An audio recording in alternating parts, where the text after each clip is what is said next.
Lord, these two petitions, Lordship, one is against an order, judicial order passed by additional district judge and MCA, Lordship, and the other order which we have challenged, the order of additional commission, Lordship, in which under section 250 MPLRC there was an order which has been challenged before the commission, Lordship. Now what has happened, Lordship, when MP was pending against the judicial proceeding, Lordship, I made an amendment. So उस समय वहाँ order final नहीं हुआ था. Judicial order आ गया है, आप ADJ साहब का ऑर्डर आ गया है, तो टू दैट एक्सटेंट आपकी जो एमपी है एडमिनिस्ट्रेटिव ऑर्डर के खिलाफ, क्वासी जुडिशियल ऑर्डर के खिलाफ, that will become infructuous now because proceedings are before the judicial officer and all the finding. Sir उसमें प्रेयर हमारी ये थी कि in view of the order passed by the civil court, the revenue proceeding should not be initiated. ये था, इतना ही हमारा था. हमने कोई ऑर्डर को चैलेंज नहीं किया था इस पिटीशन. आपसे यही तो कह रहा हूँ. हाँ वो ठीक है, आपका कहना ठीक है सर कि अब वो वाला हम ऑलरेडी ठीक है सर, तो वो पिटीशन हम नॉट प्रेस कर देते. Regarding that suppression in this case, छोड़िए ना, वो विड्रॉ हो गई. सर उसके विड्रॉ होने के बावजूद आप सप्रेशन देखें ना सर, एक रिलीफ के लिए दो पिटीशन फाइल करना है. पहले इन्होंने 146.1 की पिटीशन फाइल करी थी. It was only against the injunction matter of the civil court. When the 250 order was passed against him by tehsildar, he filed an amendment application in that case, sought to challenge that Tahsildar's order. No. In that writ petition, which was confined only to civil court's order, तो civil court वाली petition में amendment file किया sir. देख लेते हैं 250 की petition के order को हमारी रिलीफ देख लो, अमेंडमेंट अलाउ हो गया. हमारी सिविल सूट की रिलीफ देख लो. नहीं रिलीफ नहीं, भाई आप नहीं कैसे बोल सकते, मैं कोर्ट को बता रहा हूँ, फैक्ट बता रहा हूँ. नहीं एक मिनट देख लेते हैं आप. Civil suit lordship, civil suit की हमारी प्रेयर देख लो. एक सेकंड आइएगा, 12509 बटे 19 देखिएगा 146.1 में ये क्या अमेंडमेंट करके मांगा था आपने. This was the final order pass by tehsildar under 250. He even included this in this civil court's petition. Lordship, kindly see the proposed amendment. Amendment हमारा ये था, add as para Roman 3 in the relief clause that the order dated 16/9/19 passed by respondent to against the petition contained in Annex P8 may kindly be not given effect during pendency of the present petition. And the petition be not dispossessed from suit. That is, I have not claimed a quashing of that order. क्योंकि civil suit pending थी, civil suit में order pass हो गया था. therefore what my submission was. समझा दीजिएगा कि 250 की कार्रवाई में सिविल सूट का क्या जुरिस्डिक्शन है, जब एमपीएलआरसी में सब there is a specific bar how this application could have been filed before the civil court. 250 की कार्रवाई में किए गए आदेश को एग्जीक्यूट ना किया जाए, उसकी अपील लाई करती थी. How could you have sought this relief before the civil court? और ये सर अमेंडमेंट अलाउ हो गया. उसके बाद ये केस एडजर्न हुआ. They did not argue, then they kept this petition pending. और फिर ये सेकंड एमपी फाइल करी अगेंस्ट दी. आज ये वाली जो पिटीशन है ये किसके खिलाफ है ये बताइए. ये 250 का जो तहसीलदार ने ऑर्डर किया था, उसके एसडीओ ने ऑर्डर किया. उसके बाद कमिश्नर को ऑर्डर. बताइएगा अब आप उसमें क्या इलीगैलिटी है. पोजीशन है ऑलरेडी वे बैक. ये सब पुरानी पिटीशन बोलने नहीं देते लॉर्डशिप. हमारे केस तो हमें एड्रेस करने दी. ये बीच भी मतलब lordship what is the proceeding. आपको सुनेंगे आपको नहीं तो ये बीच में बोलते हैं तो it is not good lordship. He is the senior designated senior nowadays lordship. अभी महसूस करने में थोड़ा टाइम लगेगा, थोड़ा सा वेट तो. नहीं महसूस करना चाहिए, उसके पहले महसूस करना चाहिए. सीनियर होगा, इसका एहसास होने में टाइम लगता है. हाँ अब गुलाटी साहब आप इनको बोलने दीजिए. बैठ जाइए, गुलाटी साहब को कुर्सी दीजिए. भाई एक एक करके चले. पहले ये इतना बताइए कि ये जो 3 खसरे हैं ये अलग अलग व्यक्तियों के नाम से हैं, ठीक है ना जी? आपके नाम से है ये सब लॉर्डशिप. उसमें वल्द देखेंगे, वल्द गुलई अहीर. नहीं वल्द सब में नहीं है. एक में महिलाल है, एक में अरे भाई हाँ महिलाल है, महिलाल है, गुलई का हीर है, और तीसरे में गुलई हेमराज वल्द वद्दूलाल है. हाँ वो कुछ और है. We don't. आपको ये बताना पड़ेगा कि ये सब जो है किस तरीके से आपके पास आई जमीन. Because only one person Sahablal is contesting this case.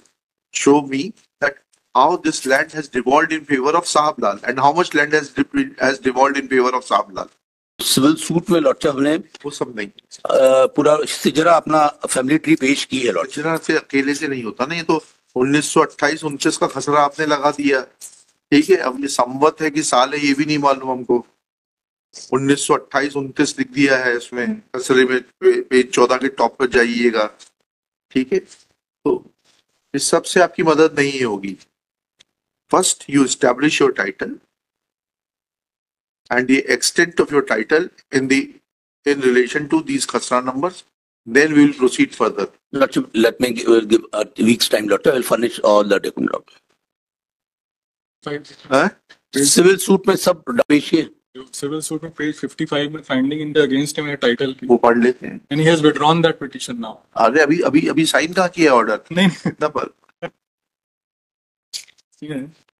Page 55 annexure P3 का पार्ट है 55 sir. This is the injunction order which P3 में तो नहीं है भाई उसमें। नहीं, इन द सेम आइटम 146 में।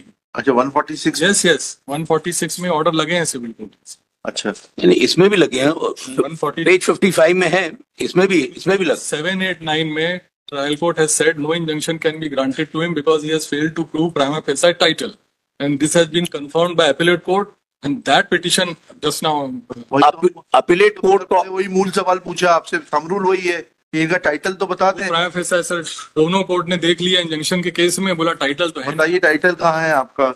वही तो हमने सवाल पूछा था, आपके बगैर बोले पूछ लिया था हमने। वही मैं बता लॉर्डशिप एडीजे को ऑर्डर, इसके ऑर्डर के में हमने अपील की, ट्रायल कोर्ट का ऑर्डर, एडीजे को ऑर्डर देख लें लॉर्डशिप। हाँ पढ़िएगा ना, एडीजे का ऑर्डर किस पेज पे देखना है? लॉर्डशिप पेज 63 के पैरा 17 से देखेंगे लॉर्डशिप। एनेक्चर P7 है क्या? नहीं सर P3 पार्ट है। P3 का कौन सा? P3 में भी तो आपने लगा रखे कई सारे, पूरा रिकॉर्ड उसी में लगा है। पेज 58 से ऑर्डर है एडीजे का लॉर्डशिप। अपीलार्थी वादी के द्वारा वर्ष 1909-10 के गोलई अहीर के प्रविष्ट वाले राजस्व अभियोगों की छायाप्रति प्रस्तुत करते हुए विवादित भूमि गोलई अहीर से प्राप्त होने का विजन करते हुए यह बात प्रस्तुत किया है। इसलिए प्रकरण में स्वत्व और अद्वैत के गुणोद्देश्यों पर साक्ष्य लिए बिना सक्षम अधिकारी द्वारा विधिक प्रक्रिया के अधीन रहते हुए बेदखली की कार्रवाई पूर्ण होने के पूर्व प्रत्यार्थी प्रतिवादीक्रम हर्ष पटेल द्वारा स्वयं बलपूर्वक अपीलार्थी को बेदखल किया जाता, तो ऐसी स्थिति में अपीलार्थी द्वारा बात प्रस्तुत करने का उद्देश्य विफल है। अपीलार्थी द्वारा मध्य प्रदेश भू राजस्व संहिता 50 के अंतर्गत विवादित भूमि के संबंध में की जाने वाली कार्रवाई को रोकने के लिए अस्थायी निषेधाज्ञा की मांग प्रत्यार्थीगण तहसीलदार में कलेक्टर विरुद्ध की गई। प्रकरण में तहसीलदार जौनपुर ने रूप पक्षकार विवादित भूमि के संबंध में मध्य प्रदेश भू राजस्व संहिता 250 के अंतर्गत अपीलार्थी वादी के विरुद्ध अरे आप पैरा 21 में आ जाइए ना कि कानून के पाता है, ये भी अगर आप उनको बेदखल नहीं करेंगे, उन्होंने कानून के पालन के लिए 250 का आवेदन लगा दिया। ये थोड़ा ना आपको ब्लैंकेट स्टे थोड़ा है कि आप किसी भी तरीके से उन्हें बेदखल नहीं करेंगे। उन्होंने कहा पैरा 21 में लास्ट लाइन पढ़ लीजिए, वादी को विवादित भूमि से बलपूर्वक अस्थायी निषेध किया था कि यह बात लंबित रहने के दौरान विधिक प्रक्रिया के विपरीत जाकर, अब आप बता दीजिए 250 की कार्रवाई विधिक प्रक्रिया के विपरीत है। 250 की कार्रवाई हमें सुनवाई का मौका ही नहीं मिला है। वही तो हमारा कहना है कि 250 में एविडेंस हमारा होता, जब पोजीशन हमारा पाया गया तो हमें अपने डॉक्यूमेंट पेश करने का मौका तो मिलना चाहिए 250 की कार्रवाई। जोर से बोलने से नहीं फर्क पड़ेगा।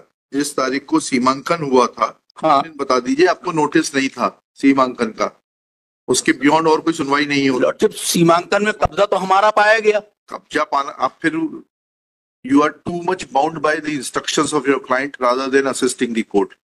Kabja is irrelevant. What is important is your title. If 250 की कार्रवाई में लौटे सीमांकन करते वक्त अगर यह पाया गया कि वह जमीन आपके स्वत्व की है तो फिर बात अलग होगी। यही तो मैं कह रहा हूँ सर कि 250 की कार्रवाई में सीमांकन में हमको सीमांकन में हमारा देख ली बता देंगे कि हमको नोटिस दिया था। फिर वही बात है, ये क्यों बताएंगे? आप बताइए, आप सीमांकन की कार्रवाई को आपने कब चुनौती दी? नहीं करी। अल्टीमेटली 250 की कार्रवाई सीमांकन की कार्रवाई के बाद लॉर्डशिप सीमांकन की कार्रवाई के रहते रहते हमने सिविल सूट फाइल कर दिया। सिविल सूट में सीमांकन की कार्रवाई को चुनौती देते आपने नई बात बताई। नहीं, हमारा civil suit for declaration injunction file हो गया था। Forget about it. When the MPLRC prohibits proceedings against certain acts to be done by the revenue authorities in an absolute manner, which includes demarcation, etc., how a civil suit is maintainable? अगर आपका ये observation आ जाएगा तो civil suit नहीं, मैं उस civil suit revenue proceeding को मैंने सिविल कोर्ट में चैलेंज नहीं किया है। किया है ना आपने, अमेंडमेंट किया ना वो? नहीं, अमेंडमेंट लॉर्डशिप हमने बोला कि क्योंकि सिविल सूट चल रही इसलिए उसमें वो कार्रवाई ना करें जब तक सिविल सूट पेंडिंग है, जब तक वहां पे रेवेन्यू प्रोसीडिंग ना की जाए। ये मेरा निवेदन। आप मुझे ये बताइए कि 129 की कार्रवाई के विरुद्ध क्या रेमेडी है? वो असील नहीं किया हमने, वो हमने असील नहीं किया। नहीं किया है ना, that has become final, that's the end of the matter. लिखिएगा। Lordship, then I withdraw this petition with liberty to assail an appropriate आज state. थोड़ा ना मिलेगी आपको लिबर्टी इतने साल बाद। So I don't demarcation I don't want to press this petition, Lordship. लिखिएगा। श्री गिरीश कुमार श्रीवास्तव 146 में, after arguing at length and when put certain basic questions that where is the title of the petitioner, submits that civil suit is pending in that regard. Full stop. Next para. When Shri Girish Kumar Srivastava is directed to show from record that when did he assail the proceedings under section 129 of MPLRC, he submits that he had filed a civil suit. Full stop. However, he is not in a position to convince this court that proceedings under section 129 MPLRC can be assailed before the civil court, dehors the provisions contained in MPLRC barring jurisdiction of civil courts in certain matters. Full stop. Then, when he is asked to explain that when he had not assailed the proceedings under section 129, then how can he be now permitted to assail the proceedings under section 250 MPLRC, which are consequent to demarcation proceedings undertaken under section 129, he submits that he may be permitted to withdraw this petition. Next paragraph. Shri Siddharth Gulati, learned senior advocate, assisted by Shri Sudhir Sharma. Sudhir Sharma submits that in fact this petition is rendered infructuous in as much as revenue authorities have removed the encroachment of the petitioner and have put the defendant Harsh Patel in possession of the said land. Full stop. In view of such facts being taken on record, petitioner is allowed to withdraw his petition. Accordingly, it is dismissed as withdrawn. Hello, कहाँ जा रहे हैं? ऐसे ही interesting video देखने के लिए आप हमारे चैनल को लाइक करें, सब्सक्राइब करें और शेयर करें। यदि आप फेसबुक, इंस्टाग्राम और ट्विटर पर देख रहे हैं तो डिस्क्रिप्शन में लिंक है, उसे भी जाकर फॉलो कर लें। धन्यवाद।